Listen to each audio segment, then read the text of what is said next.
Bien, mesdames, messieurs les élus, mes chers amis, nous allons, conformément à ce que le gouvernement a demandé, observer un moment de recueillement.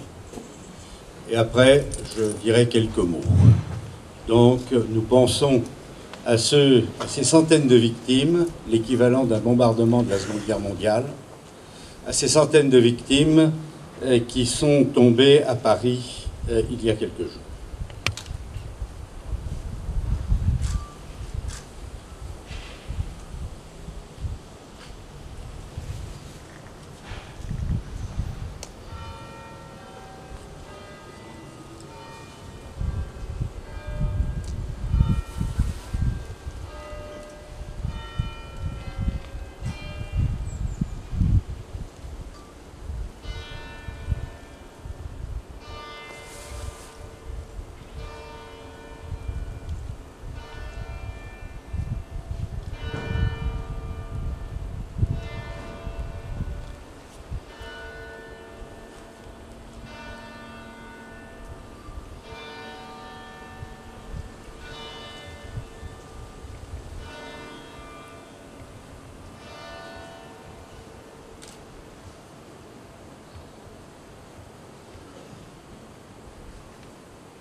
Bien, mesdames, messieurs, mes chers concitoyens, quelques mots.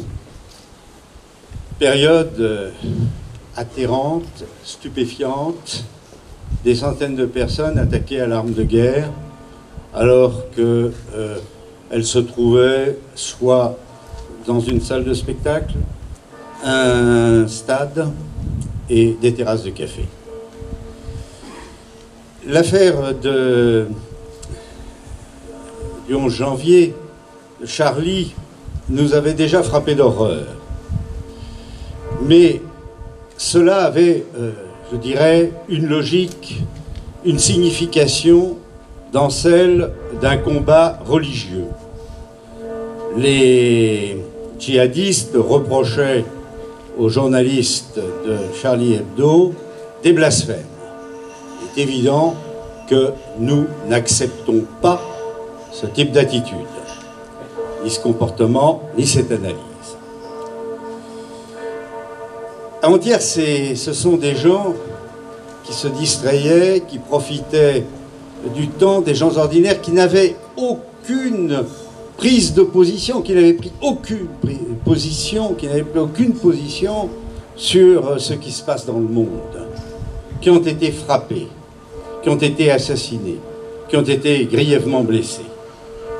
Alors, le premier point, le président de la République a adopté indiscutablement les bonnes mesures, très rapidement.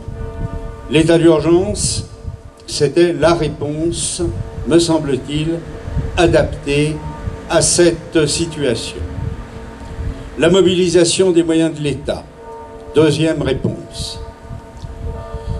Maintenant, nous rentrons dans l'incertitude. Qu'est-ce que cela va donner? Ceux qui me sont proches savent que depuis quelques jours, je ne décolérai pas, car nous avions d'un côté mon ex-collègue Marc Trévidic, qui disait, qui répétait qu'il allait se passer quelque chose de terrible, et comme on sait en France utiliser les compétences, on l'a nommé le meilleur connaisseur du terrorisme islamiste, on l'a nommé à Lille, où il peut juger les excès de vitesse. Il disait cela. Et en réponse, qu'avons-nous eu? Une opération de bouage de crâne, avec cette affaire de Toulon, où un personnage que l'on suivait, paraît-il, depuis 1 an, prévoyait d'attaquer la base militaire et la base navale avec un couteau.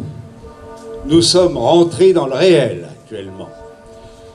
Il faut en finir avec le faire savoir, il faut revenir au savoir-faire. Et cela, c'est le travail de l'armée, des services, de la police. Pour l'instant, rien à dire. L'état d'urgence permet d'éviter l'angélisme et l'ultrajuridisme, qu'on représente un véritable danger dans la lutte contre le terrorisme. Angélisme, guimauve, c'est terminé. Le monde des bisounours, c'est fini.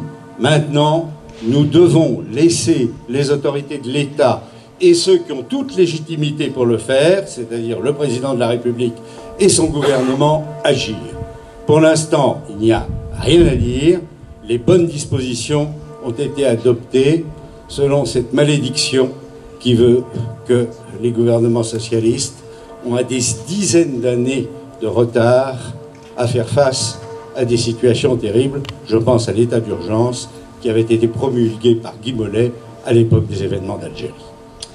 Laissons faire, soutenons, c'est un moment d'unité nationale. L'unité nationale, ça a un sens, c'est de soutenir l'action de ceux qui sont en charge de la conduite de l'État.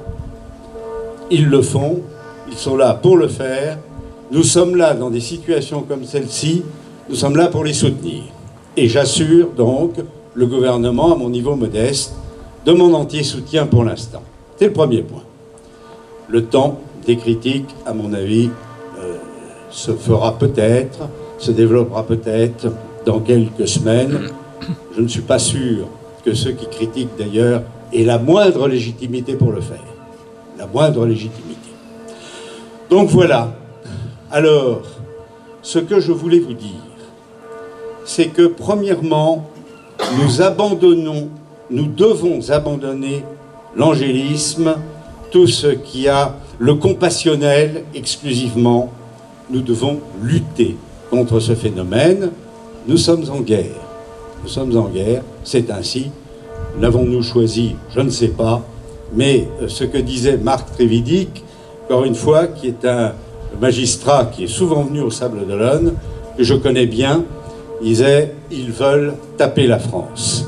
Nous sommes la cible première actuellement du terrorisme islamiste et de toute cette mouvance difficile à cerner d'ailleurs. C'est ce que je disais le 11 novembre, c'est très difficile à cerner. Très difficile de lutter contre ces phénomènes. Voilà, donc ce que je vous demande, à mon niveau très modeste, c'est de réfléchir sur ce qui risque de paralyser à terme l'action du gouvernement. L'ultrajuridisme, un droit de l'hommisme excessif. Et enfin, le recours à des institutions européennes qui, dans la période de l'action, sont autant de manifestations d'une cinquième colonne. Je vous remercie.